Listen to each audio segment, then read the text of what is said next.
Hello there and welcome back to another gluten-free, lactose-free and yeast-free baking video. How are we doing today? Today I'm going to be making Jamie Oliver's chocolate brownies, and of course they will be gluten-free, lactose-free and yeast-free. You will be needing the following equipment: some cold water, some scales, some spray oil, a spatula, some scissors, a pencil, a sieve, a 20 square centimetre tin, some baking paper, some measuring spoons, 2 large mixing bowls, a saucepan and an electric hand whisk or just a whisk, and finally a cooling rack. You will also be needing the following ingredients: 250 grams of milk chocolate, I like to use dairy-free milk chocolate, 250 grams of butter, I like to use lactose-free butter, a pinch of salt, 4 medium-sized eggs, 250 grams of caster sugar, 4 tablespoons of gluten-free self-raising flour, and 4 tablespoons of cocoa powder.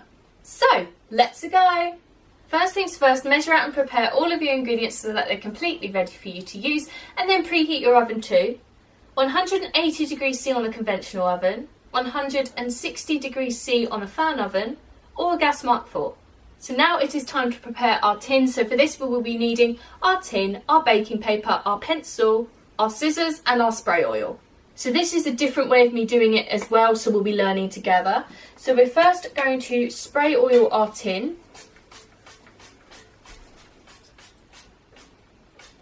There we go. Put the lid back on so I don't lose it. So now we're just going to grab our baking paper and we are going to roll it out, placing our tin on top, allowing about, say, 3 to 4 inches on one side. So I'm going to do it on this side, so that's about there. Then giving us a rough line to cut along. Oh shoot, without it moving would be a good idea. There we go.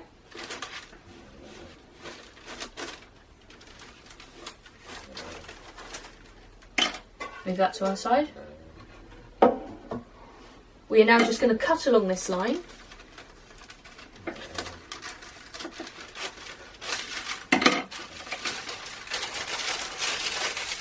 Put this away. So now this is where it gets a bit odd. We are going to scrunch it under the cold water.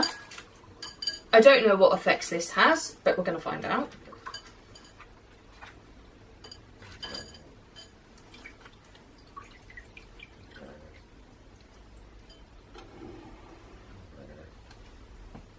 And then grabbing our tray, we're going to place in our baking paper.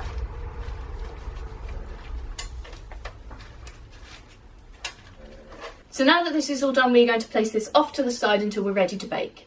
So now that we've done all that nasty prep work, it is now time to actually begin making our brownies. So for this we will be needing our chocolate, our butter and our salt, our spatula, our hob, our first large mixing bowl and our saucepan. We will need to fill our saucepan with water enough so that it's got water in it, but so that the water isn't touching the bowl. And I actually used the leftover water from scrunching up my baking paper. So the first thing to do is to place all of our chocolate into our large mixing bowl.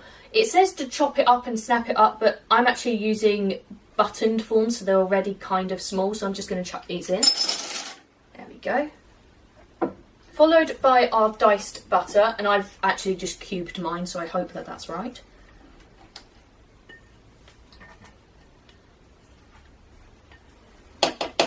And finally, our salt. There we go. So now I'm just going to turn my hob onto a simmer, or a gentle simmer if you have that option. And now this lot will begin to melt, and I'm just going to keep stirring it with my spatula until it has done so. After it is all melted, I'm then going to place it onto my cooling rack to cool slightly. So that looks like it's all completely melted. So now I'm just going to take that off of my saucepan. There we go. Place that onto my cooling rack, turn my hob off. So now I'm going to place this off to the side to cool slightly while I make my batter. So for this part we will be needing our eggs, our sugar, our flour and our cocoa powder, along with our sieve, our spatula, our second large mixing bowl and our whisk or electric hand whisk. So it actually says in the instructions to crack the eggs in, but I already have mine out.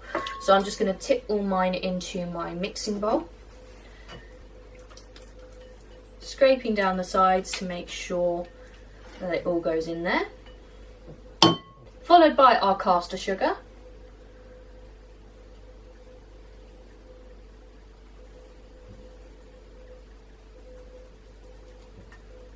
Again, scraping down the sides.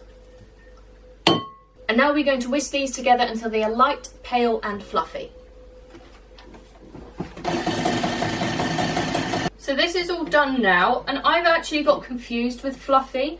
So what I've done is define it by the fact that it's quite a long stream as it comes down when you lift the whisk out. So it stays going for quite a long time. I don't know if this is right, but that's what I'm going to go by. So now leaving the whisk actually hanging over the bowl so that it drips into there rather than making a mess, I'm now going to sieve in my gluten-free self-raising flour.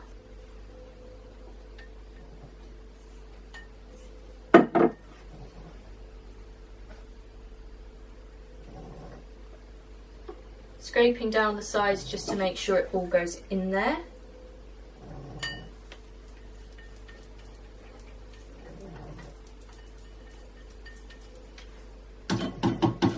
Followed by my cocoa powder. There we go.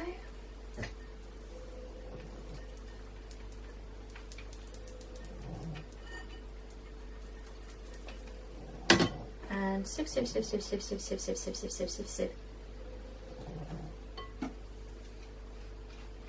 And now I'm going to whisk this together until it is well combined. Turn that right down.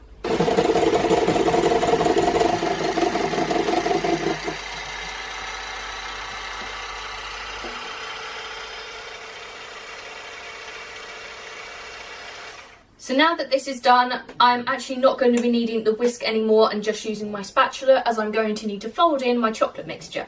So now that I've got both my mixtures, I'm just going to give my chocolate a quick mix around to make sure that it's all okay. Mine has separated a little bit, but when I made these before, I made blondies before, this happened, so I'm not too worried about it. And now I'm just going to dribble a little bit in.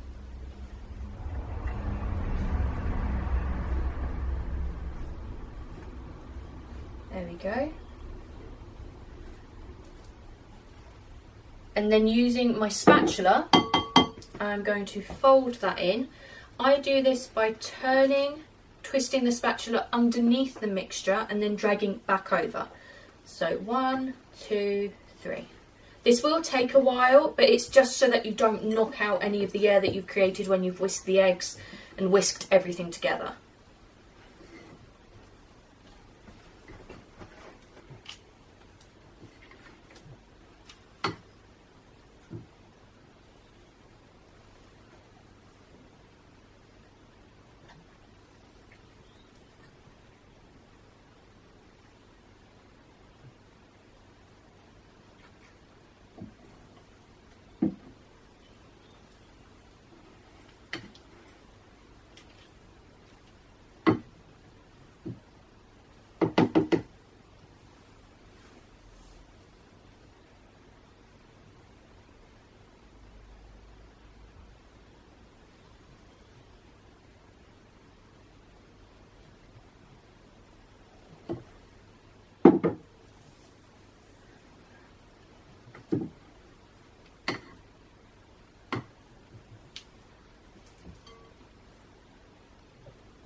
Okay, so I'd say that's about all done now.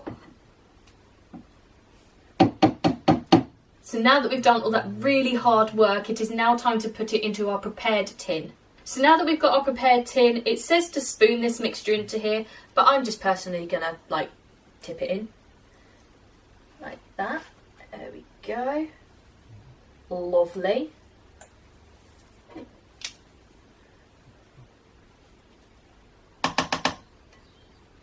Now we are just going to spread this to make sure it is completely flat and even. we go. That it is. So now we're going to place this into our preheated oven for 25 to 30 minutes, or if it's longer, I'll let you know. Or until it is crispy on the outside and is still slightly wobbly on the inside, but I mean the middle. After that time, we're going to take it out of the oven and place it onto a cooling rack, leaving it in its tin to cool for 15 minutes before slicing it so that it's still slightly warm.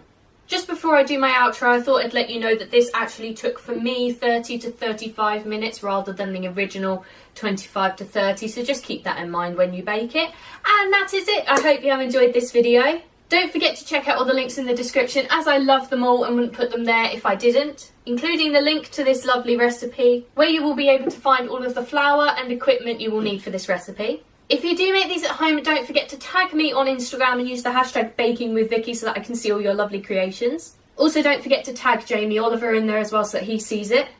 Let me know of anything else you'd like to see me make gluten, lactose and yeast free, as I do them all. And finally, don't forget to like, comment and subscribe if you want to see more, and I will see you next time.